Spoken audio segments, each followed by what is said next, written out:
지난번에 말씀드렸던 기능 저하랑 정반대 상황이죠. 일단 첫 번째 치료는 내과적인 치료, 약물 치료가 우선입니다.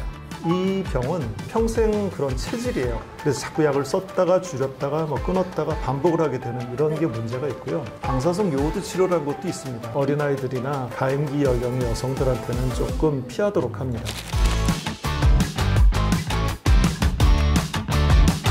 어쨌든 수술을 최후의 수단으로 두기 때문에 이것도 해보고 저것도 해보고 그것까지 안 되면 그럼 이제 수술을 어떤 수술을 해야 되는 걸까요? 자, 지금 저기 보시면 그레이브스 병에서 수술이 필요한 경우는 아까 말씀드렸던 항갑상선제에 반응이 없는 경우, 계속해서 지속적으로 먹는데 계속 재발이 되거나 방사선 치료 후에도 재발이 되거나 하는 경우, 항갑상선제의 부작용으로 사용이 불가능한 경우. 근데 항갑상선제 부작용은 어떤 게 있나요?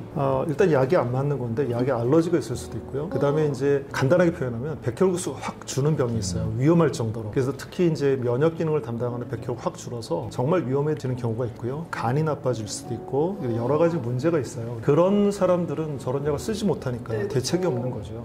심계항진이라고 해서 아까 두근거리는 증상, 그런 것 포함해서 심장의 기능이 이상이 생기는 경우, 갑상선이 엄청나게 큰 경우가 있어요. 이렇게 하면은 환자들이 숨을 못 쉬겠다고 그렇게 호소하시는 분도 있고, 뭐 음식물을 삼킬 때 자꾸 뭐가 걸려요 이러신 분들. 그리고 일단은 임신을 해야 되는 가임기 여성에서는 사실은 수술을 해서 빨리 제거를 해주는 게 더 좋겠죠. 수술 방법은 사실은 전절제를 하는 수술 방법이 있고, 양쪽 갑상선 나비 모양을 다 떼는 거예요. 그리고 일부 갑상선의 한쪽은 떼고 뒤쪽의 일부를 살려놓는 더니로피라는 게 있습니다. 저기 이제 그림에서 저게 잘 나와 있는데 조직을 저렇게 남기는 거죠. 갑상선이 커진다 그랬잖아요. 근데 단순히 이렇게 커지는 건 아니고요. 혈류량도 어마어마하게 증가하게 되는데 뭐든 저렇게 이제 조직을 좀 남기는 게 굉장히 위험하고 어려운 수술이에요. 그레이브스 병 같은 경우에 우리가 진찰을 할 때 목에다가 이렇게 청진기만 갖다 대도 막 슉슉 소리가 들릴 정도로 혈류가 많이 흘러요. 그러니까 그런 걸 저렇게 조직을 남긴다. 굉장히 어려운 수술인 거죠, 저 수술은. 너무 어려워서 좀 기피하고 싶을 것 같은데. 정확히 보셨어요. 가장 기피하는 수술 중 하나입니다. 그레이브스 병 수술이 굉장히 피가 많이 나는 수술이기 때문에 또 힘들고. 그걸 하고 계신 분이 여기 계신 장항석 교수님이신 건가요? 우리나라뿐만 아니라 다른 나라에도 이 수술을 하려는 의사들이 많이 외과에서 줄어들고 있어요. 그래서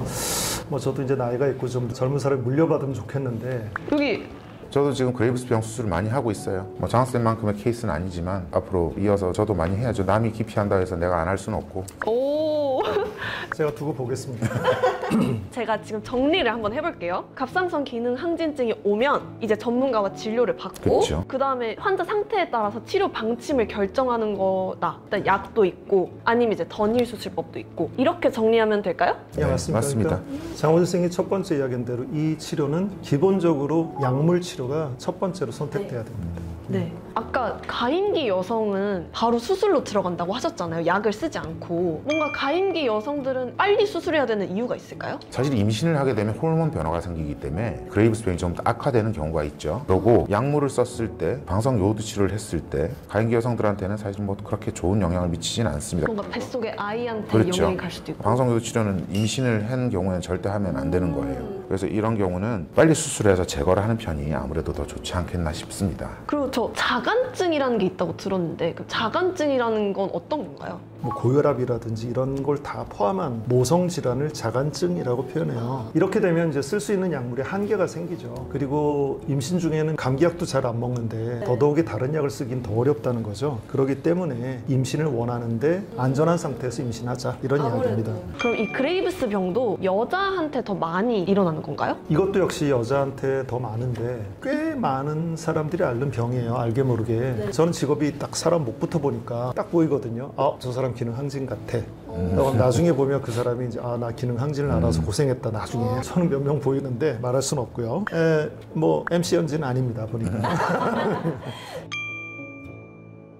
해초류 자체가 나쁘다? 그건 절대 아닙니다. 해초류에는 요오드가 아주 많고 엽록소의 보고라고 하는데요. 수용성 비타민 그리고 미네랄이 아주 많은 음식이라고 해요. 그리고 저희가 먹으면 쉽게 흡수가 돼서 아주 훌륭하고 고마운 식품입니다. 하지만 갑상선 항진증을 앓고 계시거나 갑상선 질환이 있으신 분들에게는 너무 많으면 좋지 않다. 그러니까 저희 해초류를 미워하지는 말아주세요. 정확한 이야기예요. 너무 많이 먹는 걸 권장하지 않는 거죠. 그러니까 제일 나쁜 식단이 단일한 식품으로 만든 식단이에요. 제가 이제 예를 말인데 미나리를 미나리가 나쁘다는 건 아닌데 미나리 전, 미나리 밥, 뭐 미나리 무침 뭐 이렇게 쫙 해서 그것만 가지고 먹는 건 어리석은 짓이다. 마찬가지로 해초류만 막 많이 먹는 것도 어리석은 짓이다. 이제 그렇게 이야기를 한 겁니다. 나쁘다는 건 아니었어요.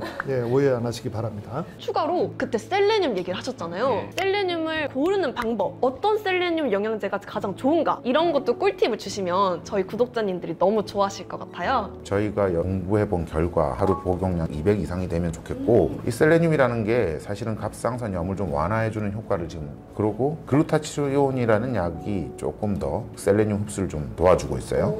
비타민 D는 사실은 우리 부갑상선 기능을 활성화시켜준다든지 칼슘 대사를 관장하기 때문에 사실 이 갑상선 수술하고 나서 손발이 저린다거나 이거에 대해 직접적인 치료는 아니라도 아주 효과적인 부갑상선 기능을 갖다가 좀 항진시켜주거나 이런 경우가 충분히 가능할 겁니다. 여러분들 그럼 셀레늄을 고를 때는 200 마이크로그램 이상 거기에 함께 흡수 잘 되기 위해서 글루타치온 그리고 함께 먹기 좋은 건 비타민 D. 그리고 이제 하나만 추가를 드리면 갑상 기능 항진이 오래 유지되는 그런 경우에는 골다공증의 위험이 조금 나이가 들면 증가합니다. 그리고 또 우리나라 사람들은 햇빛을 너무 싫어하기 때문에 비타민 D 합성도 적고 식단 자체도 비타민 D가 적어요. 그러니까 기능 항진이 있는 사람들은 비타민 D나 칼슘을 좀 챙겨 먹으면 좋겠습니다. 오늘도 참 유익한 내용이었던 것 같습니다. 저희 다음 시간에는 어떤 이야기를 나누나요? 갑상선 호흡, 갑상선 종양에 대해서 한번 알아봤으면 좋겠어요. 드디어 갑상선 호흡 그 얘기가 들어옵니다. 다음 시간을 더 기대해 주시고요. 교수님들 오늘도 고생 많으셨습니다. 네, 감사합니다. 네. 감사합니다.